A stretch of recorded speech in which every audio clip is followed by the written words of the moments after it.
মিনু, কোনো খবর দিলি না কেন? ভেতরে আয়। দিদি, দিদি, কেমন আছিস?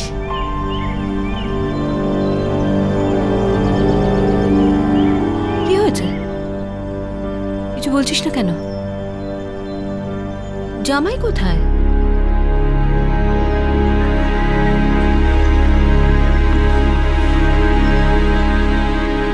বল না, কি হয়েছে?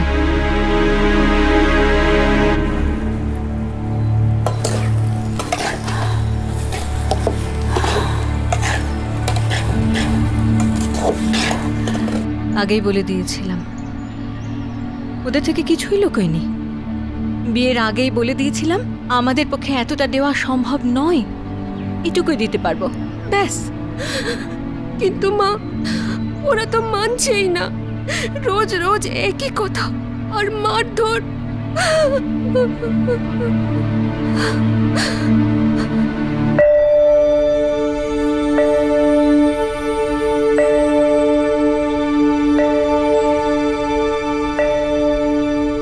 সমর সিং বাবু, মিনু আমার ভাইয়ের মেয়ে হতে পারে, কিন্তু আমার নিজের মেয়ের থেকে কিছু কম নয়। বিয়েতে কোনো ত্রুটি রাখবো না, আপনারা নিশ্চিন্ত থাকুন। কিন্তু আপনারা যে মোটর সাইকেল আর 50,000 টাকা চাইছেন, সেটা আমাদের পক্ষে সমস্যার। সত্যি বলছি দিদি। দেখুন সবিতাদি, জীবনটা কি আর এতই সহজ? নানা সমস্যা দিয়ে ভরাই তো আমাদের জীবন। দীপক আপনাদের হবু জামাই শুধু নয়, ও হচ্ছে আপনাদের ছেলে। আর আপনি আপনার মেয়েকে যা কিছু দেবেন সবকিছু তো ওরই হবে, আমাদের আর কি আছে? ওরা সুখে থাকলেই হলো। আমার মেয়ে 8 পর্যন্ত পড়েছে, ওর বাবা বেঁচে থাকলে কলেজ পাশ করত। পড়াশোনায় ওনার খুব আগ্রহ ছিল। দিদি, আমাদের অবস্থার কথাটাও একটু ভাবুন। আরে 8 পর্যন্ত পড়ুক বা কলেজ, তাতে কি যায় আসে? ওকে তো সেই রুটি বানাতে হবে, সংসার সামলাতে হবে। কারো মাথায় বসে তো আর অর্ডার ছাড়বে না। কুষ্টি মিলে গেছে, শুধু এদের দুটো হাত এক করতে হবে। এখন এই বিয়েতে কোনো বাধা পড়া উচিত নয়, বিশেষ করে আপনাদের দিক থেকে। দেখুন সবিতাদি, অনেক সময় না বড় বড় কাজ ছোট ছোট ভুলের জন্য নষ্ট হয়ে যায়। একবার ভেবে দেখুন আপনি।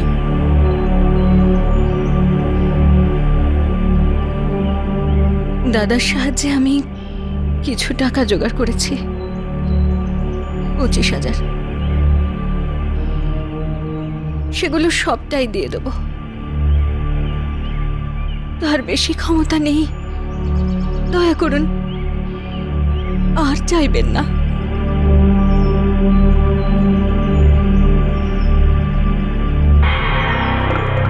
দয়ার কথা কেন বলছেন দিদি? ক্ষমতা না থাকলে তো নেই। আরে আমরা তো আর লোভী নেকড়ে না।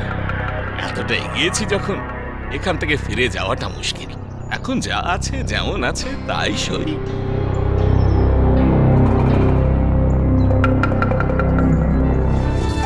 পাত্রপক্ষ একটা মোটরসাইকেল আর 50,000 টাকা নগদ চেয়েছিল, কিন্তু গরিব পাত্রীপক্ষ 25,000-এর বেশি ভাবতেই পারছিল না। তবুও পাত্রপক্ষ রাজি হয়েছিল, কিন্তু ভিতরে ভিতরে খুবই অসন্তুষ্ট হয়েছিল। তারা ভাবছিলেন যে তাদের ছেলের যা যোগ্যতা সেই অনুযায়ী তারা অনেক কম পাচ্ছেন, তাদের ছেলের সাথে অন্যায় হচ্ছে। 7 পাক নেওয়ার 9 মাস পরেও পাত্রপক্ষের মনে আগুন জ্বলছিল। এই পিপাসার আগুনকে ঠান্ডা করার জন্যে তারা মেয়েটাকে শেষ অবধি মায়ের কাছে পাঠিয়ে দিল। এখন গরিব বিধবা মা তার কি বা করার ছিল? ও রোজ রাত্রে আসে, নানা কথা শোনায়, আর যাচ্ছে তাই ভাবে মারধর করে, আর শ্বশুর শাশুড়ি ওর সঙ্গ দেয়। রোজ রোজ 50,000 টাকা আর মোটর সাইকেলের কথা শোনায়। আমি বা কি করতে পারি? তোকে যে এখানে থাকতে বলবো, তাহলে তোর বোন এখানে চিরকালের মতো থেকে যাবে। কেউ ওকে বিয়ে করবে না।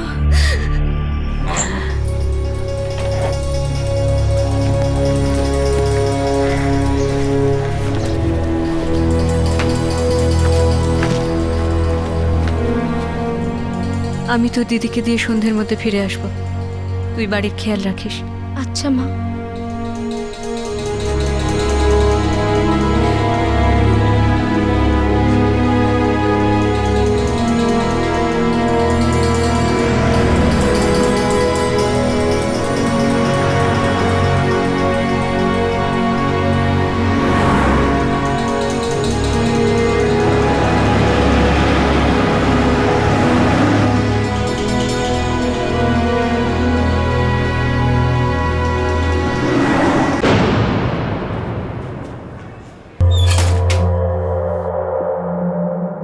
মাস হয়ে গেছে বিয়ের।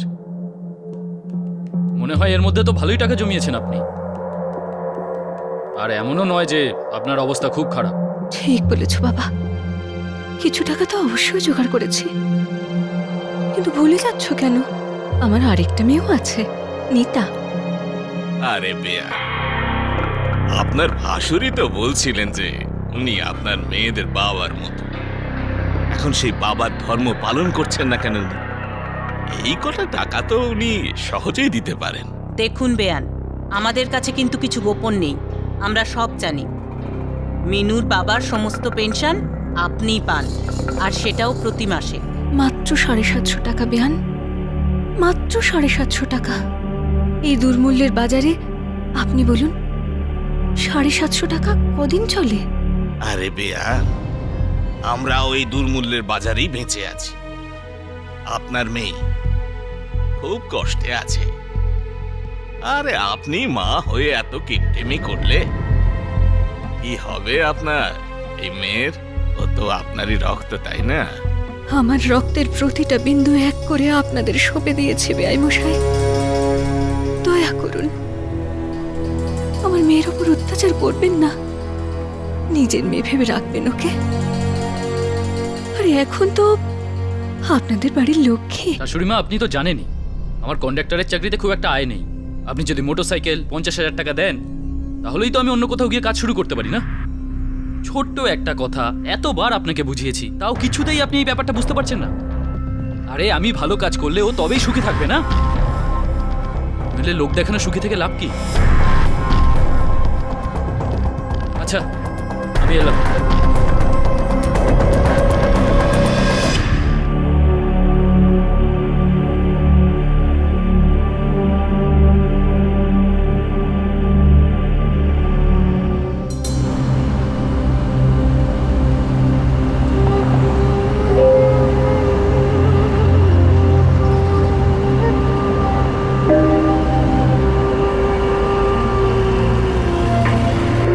পাঁচ বছর আগে একটা রোড অ্যাক্সিডেন্টে সবিতার স্বামীর মৃত্যু হয়েছিল। 3 বছর আগে সবিতার একটা রেল অ্যাক্সিডেন্ট হয়েছিল, যাতে তার একটা হাত আর একটা পা হারাতে হয়। ভাগ্যের এই পরিহাস সত্ত্বেও সবিতা তার 2 মেয়েকে মানুষ করেছিল।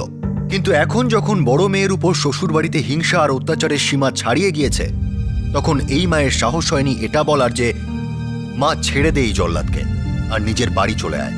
হিসেব মতো সবচেয়ে সঠিক পদক্ষেপ হলো যে একটা নিপীড়িত মেয়ে নিজের স্বামীর বাড়ি ছেড়ে নিজের বাপের বাড়ি ফিরে যাবে।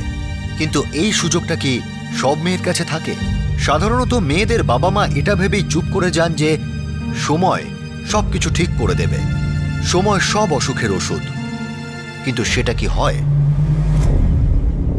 সবিতা কাকিমা, সবিতা কাকিমা, কি হয়েছে? ফরিদাবাদ থেকে তোমার জন্য ফোন এসছে।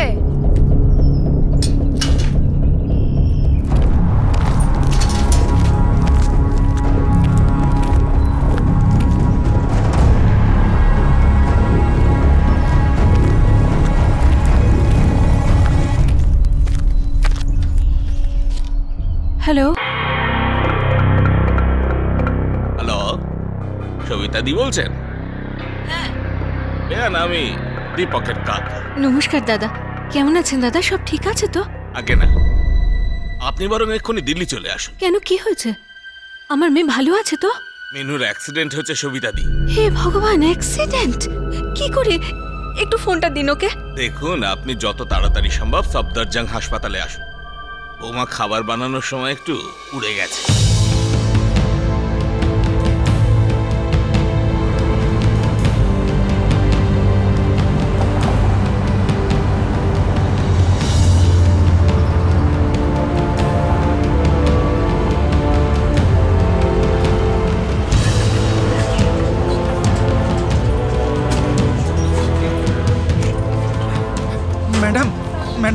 আমাদের মেয়েকে এখানে ভর্তি করা হয়েছে। কোন ডিপার্টমেন্ট? রান্না করতে গিয়ে পুড়ে গেছে। ওকে, আপনারা বার্ন ডিপার্টমেন্টে যান, এখান থেকে বাদিকে। আচ্ছা চলো।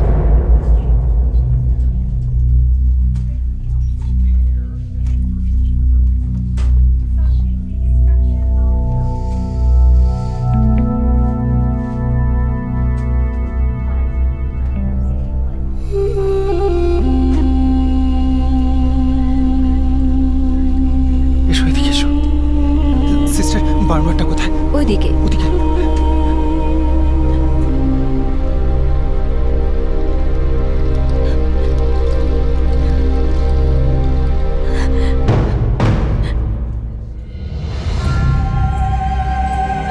মিনু, এটা তো মিনু। মিনু, এ কি হলো? বল মা। দেখ দেখ দেখ দেখ, আমরা এসে গেছি। তুই ভয় পাস না, তুই ভয় পাস না, তুই ঠিক হয়ে যাবি। দিদি, দিদি যখন মিনু মা, দেখ আমরা এসে গেছি মা। আপনারা কি করছেন? আমার মেয়ে কথা বলছে। হ্যাঁ, কিন্তু এখনো অজ্ঞান আছে আর চিৎকার করে আপনারা অন্যদের অসুবিধায় ফেলছেন। ম্যাডাম, এর কি হয়েছে, কি করে হয়েছে? সেটা আপনি ডাক্তারকে জিজ্ঞেস করুন প্লিজ। আর চিৎকার করবেন না। 2 ঘন্টা আগে ভর্তি হয়েছে আপনার মেয়ে। আর নার্স বলছিল যে যারা ওকে এখানে এনেছিল তারা তো তখনই পালিয়েছে, এখানকার বিল পর্যন্ত দেয়নি, কিছুই না, ব্যাস রেখে চলে গেছে। কিন্তু আমার মিনু ঠিক হয়ে যাবে তো? 95%, মানে 95% পুড়ে গেছে আপনার মেয়ে। অবস্থা খুবই খারাপ। ডাক্তারবাবু, এসব কি করে হলো? সেটা আমি কি করে বলবো? এটা তো তারাই জানে যারা ওকে এখানে নিয়ে এসেছিল, আর পালিয়েও গেছে।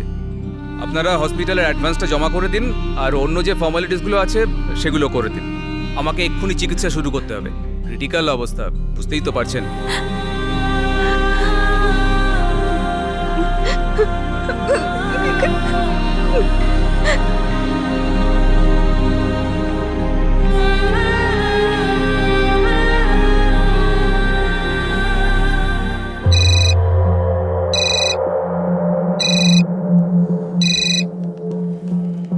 হ্যালো। বাবা দীপক, আমি মিনুর জেঠু বলছি। হ্যাঁ বলুন, কি ব্যাপার? বলবে তো তুমি বাবা, মিনু এইভাবে কি করে পুড়ে গেল বাবা? কাকা মিনুর মাকে ফোন করেছিল তো, ওনাকে তো সবকিছুই বলা হয়েছে। এখন আমি আর কি বলবো? রোজকারের মতো খাবার পুড়িয়ে দিয়েছে ও। কিছু একটা হয়েছে রান্নাঘরে, তাতেই আগুন লেগে গেছে আর কি। বাবা দীপক, মিনুর অবস্থা খুব খারাপ, আর এই অবস্থায় তুমি ওকে হাসপাতালে ফেলে চলে গেছো কেন? তাহলে আর কি করতাম? এখন মিনুর সঙ্গে আমার কোনো সম্পর্ক নেই। আর একটা কথা ভালো করে শুনে নিন, হাসপাতালে যে বিল হবে না, বিলটা আমাদের নামে করাবেন না। 1 টাকাও দেবো না আমি। যখন আমি টাকা চেয়েছিলাম তখন তো খুব ন্যাকামো করেছিলেন আপনারা। আর বারবার এরকম ফোন করবেন না, মানুষের আরো কাজ থাকে। দীপক, কি বললো? দাদা কিছু তো বলুন। কি বললো জামাই? মা, জেঠু ওই এক্ষুনি 40,000 টাকা দিতে হবে। 40,000? 40? তোমরা এক কাজ করো, তোমরা এখানেই থাকো, আমি টাকা জোগাড় করে আনছি।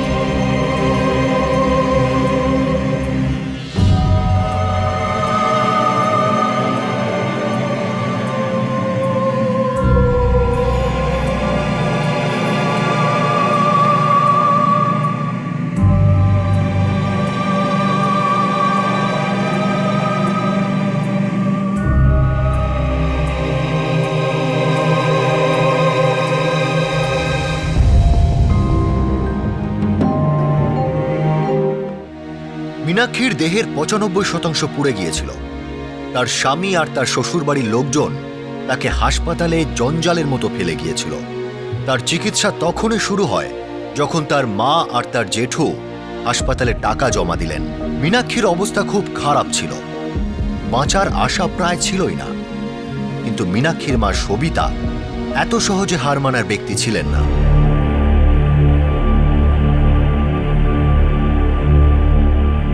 50,000 আর মোটরসাইকেল দিলাম না বলে ওরা এইভাবে প্রতিশোধ নিল? এইভাবে দাদা আমার মিনুকে পুড়িয়ে দিল? এখন এসব ভেবে কোনো লাভ নেই।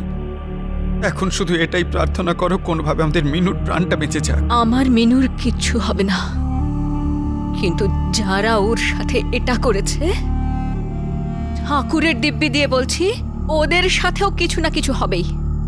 খুব খুব খারাপ হবে।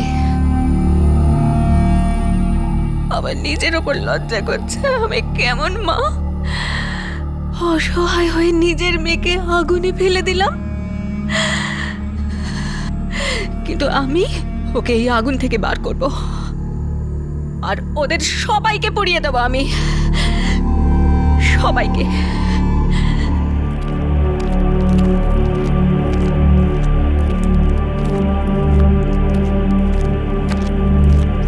আরে দিদি, এই সফদরজং হাসপাতাল তো আমাদের এলাকাতেই, কিন্তু দুর্ঘটনা তো ফরিদাবাদে হয়েছে। দুর্ঘটনা না সাহেব, অপরাধ হয়েছে, অপরাধ। আর কোথায় হয়েছে তাতে কি এসে যায়? এসে যায় দিদি, অনেক কিছু এসে যায়। একদিকে আপনার বাড়ি আর আরেকদিকে অন্যের বাড়ি। কেউ তো অন্যের বাড়িতে ঢুকতে পারে না, না? আরে আমার বাড়ি জ্বালিয়ে দিয়েছে এই লোকগুলো। আমার অসহায় মেয়েটাকে পুড়িয়ে দিল ওর শ্বশুর বাড়ির লোক। আপনি লিখুন না, লিখুন, একটা ডায়েরি করে দিন সাহেব। ডায়েরি তো ফরিদাবাদ পুলিশই নেবে, আমি কিছু করতে পারবো না।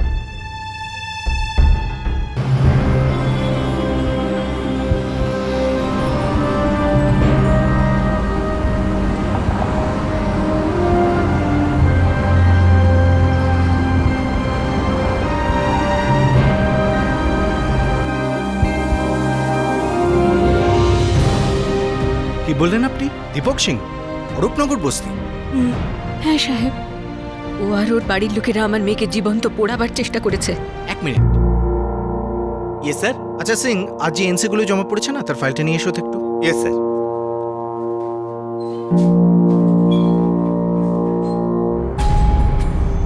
আচ্ছা, আপনার মেয়ের নাম মিনু না মীনাক্ষী নাকি মীনাক্ষী সিং? মীনাক্ষী, আমরা মিনু বলে ডাকি।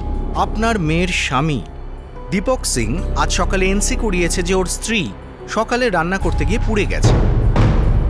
আর স্টেটমেন্ট হচ্ছে যে আমি মীনাক্ষী সিং সজ্ঞানে এটা জানাচ্ছি যে আমি পুড়ে গিয়ে যে ক্ষত হয়েছে এটা রান্নাঘরে খাবার করতে গিয়ে দুর্ঘটনার কারণে হয়েছে। এতে আমার স্বামী বা শ্বশুরবাড়ির লোকের কোনো দোষ নেই। এতে ওদের যেন দায়ী না করা হয়। যা হয়েছে আমার ভুলে হয়েছে, মীনাক্ষী সিং। আর মীনাক্ষী টিপসইও দিয়েছে ডিক্লারেশনে। এসব জালিয়াতি, খুব চালাকি আর ধূর্ততার সাথে নিজেদের দায়িত্ব আর পাপ দুটো থেকে পালাতে চাইছে। সেসব তো আমি জানি না। আমাদের এখানে এনসি রেজিস্টার হয়েছে, আমি সেটা আপনাকে পড়ে শোনালাম। এবার আপনি সত্যিটা শুনুন। ওরা আমার মেয়েকে জীবন্ত পুড়িয়ে দেবার চেষ্টা করেছে। পনির জন্য বেচারিকে খুব অত্যাচার করত। যখন আপনার মেয়েকে পণের জন্য অত্যাচার করা হচ্ছিল তখন কি আপনি ঘুমোচ্ছিলেন? তখন আপনি অভিযোগ করেননি কেন? তখন আপনি চুপ করে বসেছিলেন। যখন এত বড় ঘটনা ঘটে গেল তখন আপনি পণের বাহানা বানাচ্ছেন।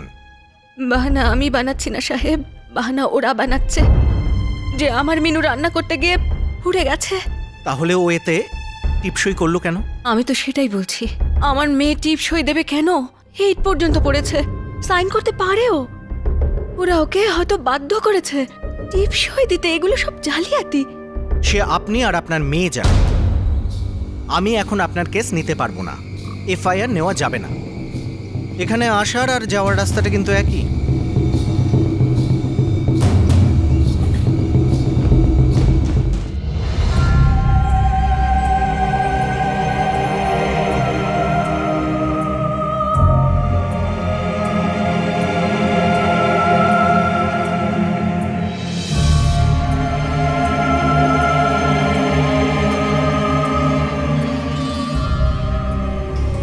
আমি আপনাদের মিথ্যা সান্ত্বনা দেব না।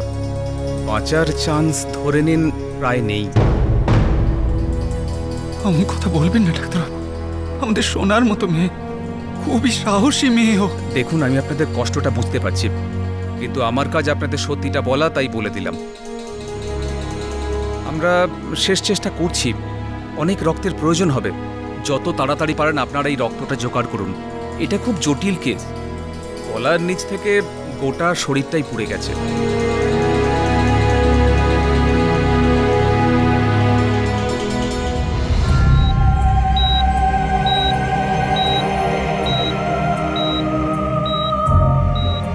মিঠুর মা, এবার নিজেকে দোষারোপ করা বন্ধ করো। দোষারোপ করবো না কেন? আমার মেয়ের দুঃখ আমি বুঝতে পারিনি। ছোটবেলা থেকে আগুনকে কত ভয় পেত। গায়ে যদি একটা তেলের ছিটেও লাগতো ছটফট করত।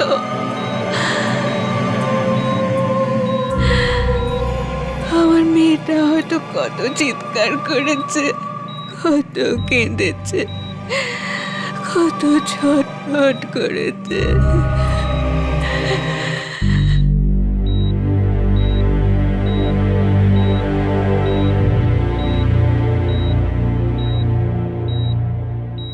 আপনারা কি পেশেন্টের আত্মীয়?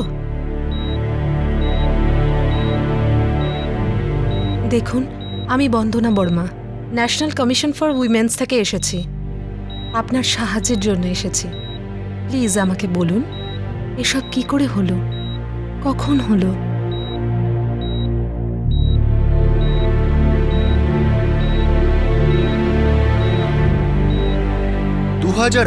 সালে সারা দেশে 12,000 মৃত্যুর রিপোর্ট হয়েছিল, যেটা পণের জন্য পুড়িয়ে মারার রিপোর্ট ছিল।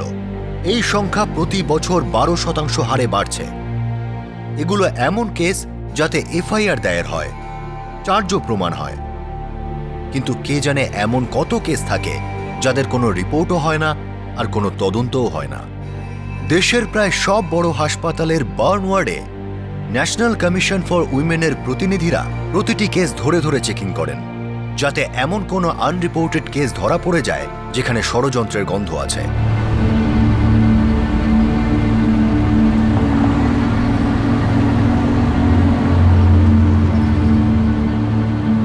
দেখুন সবিতা দেবী, হতাশ হবেন না। আমরা আপনার মেয়েকে ন্যায় পাওয়াবার সম্পূর্ণ চেষ্টা করব।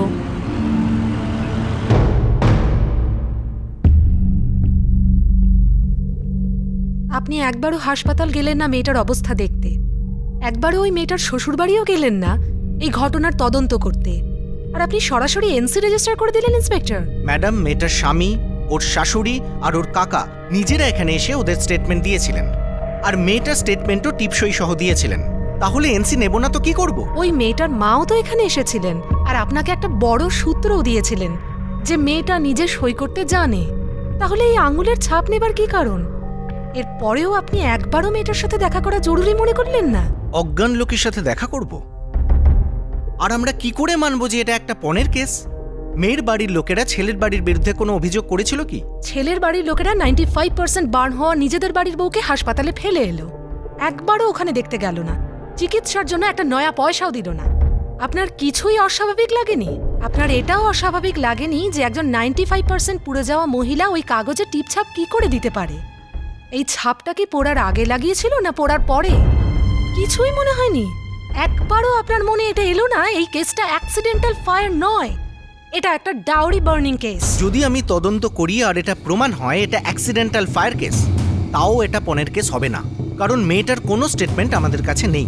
আর এফআইআর যতক্ষণ না হচ্ছে এই কেস অ্যাক্সিডেন্টাল ফায়ারই থাকবে। এই সহজ কথাটা আপনি বুঝতে পারছেন না?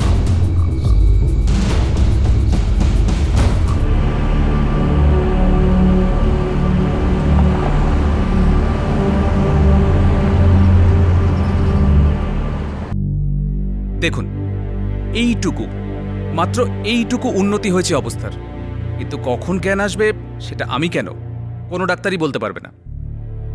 জ্ঞান ফেরার অনেকগুলো লেভেল আছে। একটা হচ্ছে পুলিশকে সিরিয়াস স্টেটমেন্ট দেওয়ার অবস্থা, সেটা দূরে, অনেক দূরে। দূর হলেও আমরা দূর পর্যন্ত যাব, আশা ছাড়ব না।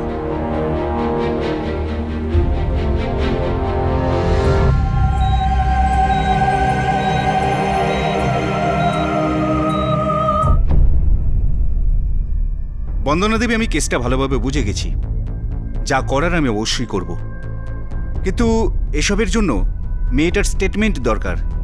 ডাক্তার বলেছেন ওর খুব তাড়াতাড়ি জ্ঞান ফিরবে। তাহলে ততক্ষণ অপেক্ষা করে যাক ম্যাডাম। আমি 24 ঘন্টাই অ্যাভেলেবেল আছি। যখনই জ্ঞান আসবে আমাকে কল করবেন, যখনই হোক না কেন, I will be there. Thank you SDM সাহেব।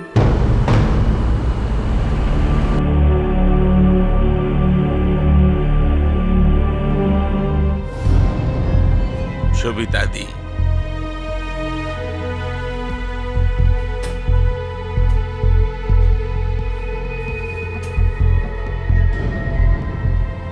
যা হবার তা হয়েছে, সেটা ছেড়ে দিন। যদি হাওয়া দেন আগুন আরো বাড়বে। সব খবর আসছে আমার কাছে। পুলিশ স্টেশনে চক্কর দেওয়া হচ্ছে, অভিযোগ করা হচ্ছে আমার বিরুদ্ধে। পাগল হয়ে গেছেন আপনি? একটা বুড়ো মেয়ে আছে আপনার, আর এটাও ভুলে গেছেন আপনি আর এখন গোটা নয়, অর্ধেক হয়ে গেছেন, অর্ধেক। একটা পা আর একটা হাত নিয়ে আজ পর্যন্ত কেউ দৌড়ে জিতেছে? যদি আমার দ্বিতীয় হাত আর দ্বিতীয় পা কাটা যায় যাক, কিন্তু শেষ পর্যন্ত দুর্গতি তোমাদেরই হবে। মানছি তোমাদের বিরুদ্ধে প্রতিবাদ করতে আমি অনেক দেরি করেছি, অনেক দেরি করে দিয়েছি আমি, কিন্তু এতটা দেরিও হয়নি যে আইনের ঘরে আমি শুধুই হতাশা পাবো। তোমাদের সবাইকে জেলে পাঠাবো আমি। ভালো কথা বলতে এসেছিলাম তোমায়, এসব ভাষণ শুনতে আসিনি। দেখো, এখনো সময় আছে, সামলে নাও, বুদ্ধি খাটিয়ে কাজ করো, এটা বুঝলে তোমারই ভালো। আরে তুমি কাউকে কি বোঝাবে? আমার মেয়েকে জীবন্ত পুড়িয়ে দিয়ে নিজের বাহাদুরের প্রমাণ দিতে এসেছো আমাকে? কাপুরুষ কোথাকার! হাসপাতালে ফেলে পালিয়ে গেছ।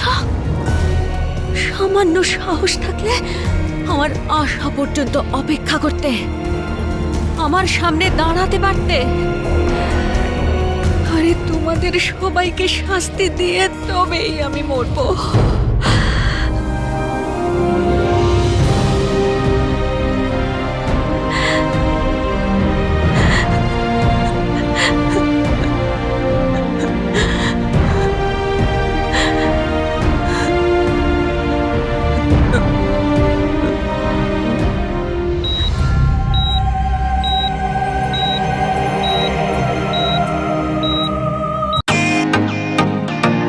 Welcome to Beaton world. How may I assist you?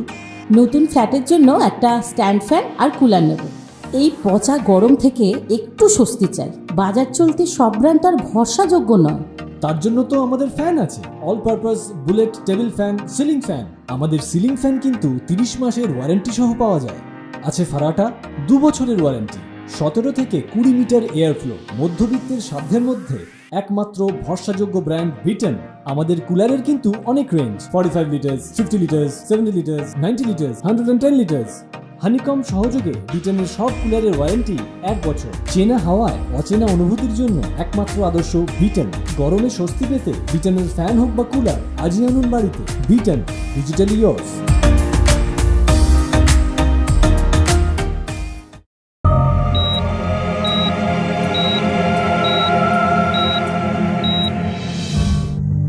পুড়ে যাবার পর গোটা 1 সপ্তাহ মীনাক্ষী জ্ঞান আর অজ্ঞানের মাঝামাঝি অবস্থায় ছটফট করল। দেহের 95% পোড়া ক্ষতের সঙ্গে লড়তে লাগল। অবশেষে আশার একটা আলো দেখা গেল। মীনাক্ষী বয়ান দেবার মতো অবস্থায় আসলো। ও পুলিশকে বলল যে ওর সাথে কি হয়েছিল, কিভাবে হয়েছিল আর কেন হয়েছিল।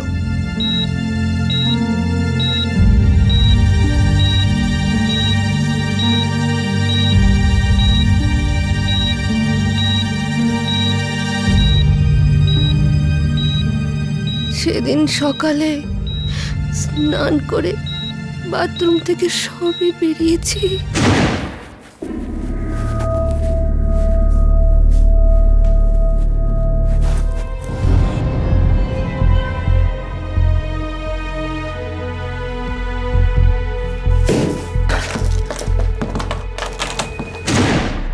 ওই সকালের ঠিক আগের দিন রাত্রে দীপক আমায়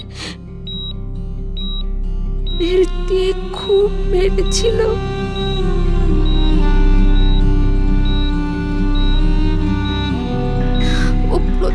প্রতিদিন আমাকে মারতো, কখনো বেলন, কখনো বেল্ট দিয়ে।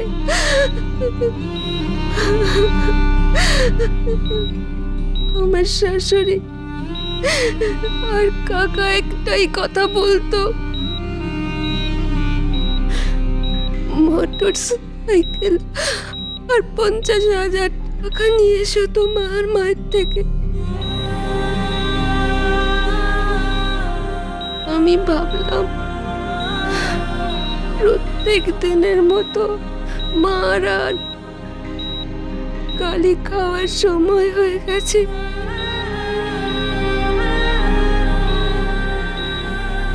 কিন্তু কিন্তু না, সেদিন ওই লোকগুলোর উদ্দেশ্য অন্য কিছু ছিল।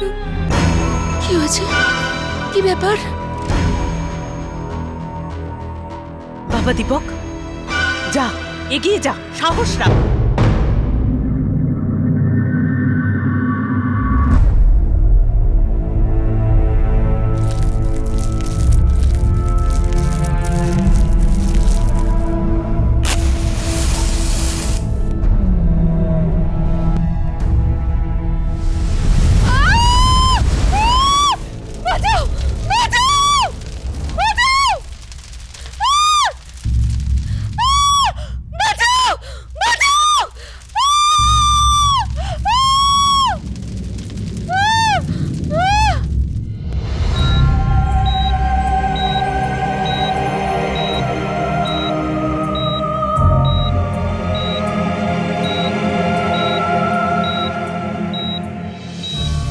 তারপর কি হলো আমার কিছু মনে নেই।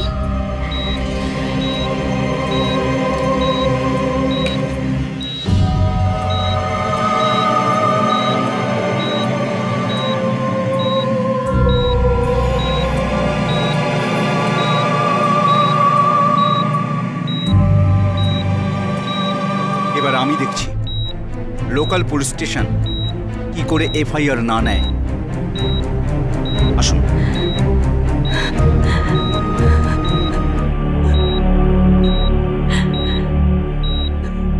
কাঁদিস না মা, কাঁদিস না, আমি তোকে ঠিক করিয়ে দেব।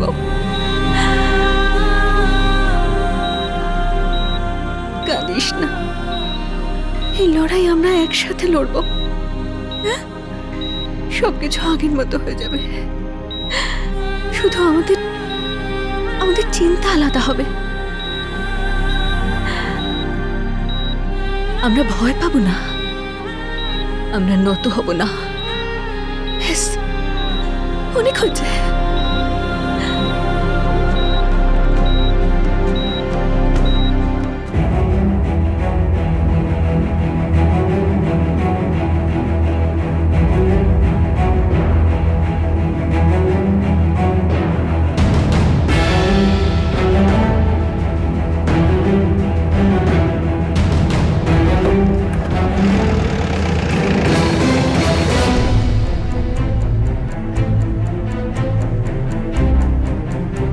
ইন্সপেক্টর। Yes sir. দীপক আর তার পুরো পরিবারকে কাল সকালে কোর্টে পেশ করবেন, আর আপনার ইনভেস্টিগেশনের ডিটেল রিপোর্ট চাই আমার। Yes sir. আর একটা ডিটেল রিপোর্ট চাই। কি রিপোর্ট স্যার?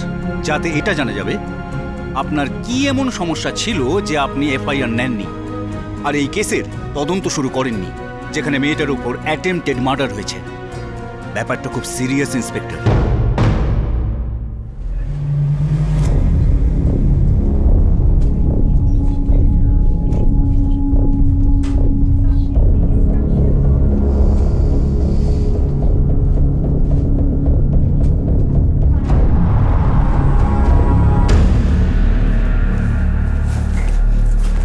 কি হয়েছে ডাক্তারবাবু? দেখুন, মিনুর অবস্থা খুবই খারাপ হয়ে গিয়েছিল। এখন কেমন আছে দিদি? দেখো, তোমার দিদি আর বেঁচে নেই। I am really sorry.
এসডিএমকে বয়ান দেবার ঠিক 3 দিন পর মীনাক্ষী ওরফে মিনু মারা গেল।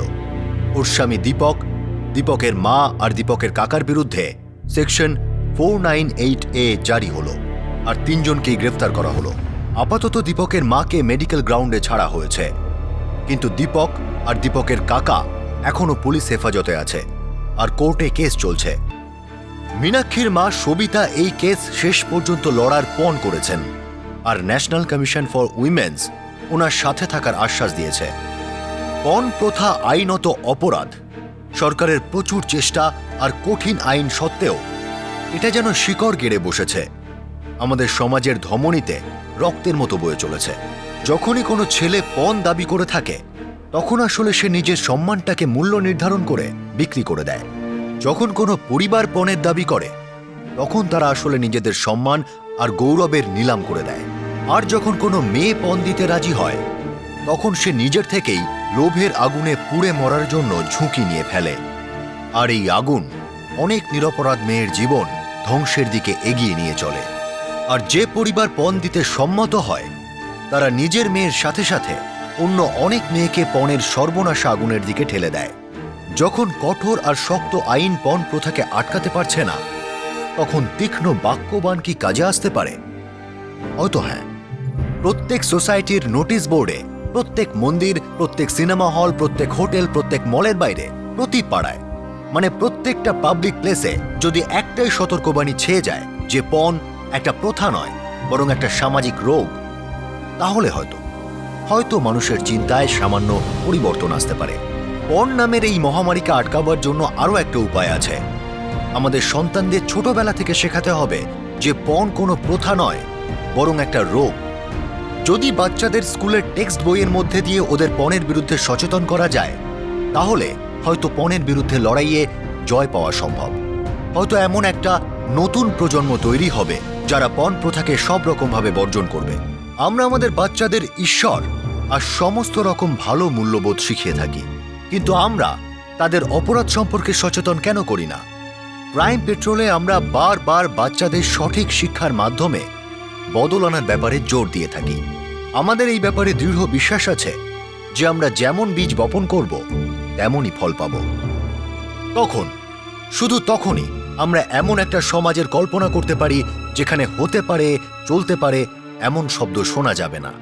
আপনাদের সাথে আবার দেখা হবে ক্রাইম পেট্রোল দস্তকের আর একটা এপিসোডে। ততক্ষণ নিজের খেয়াল রাখবেন, সুরক্ষিত থাকবেন। জয় হিন্দ।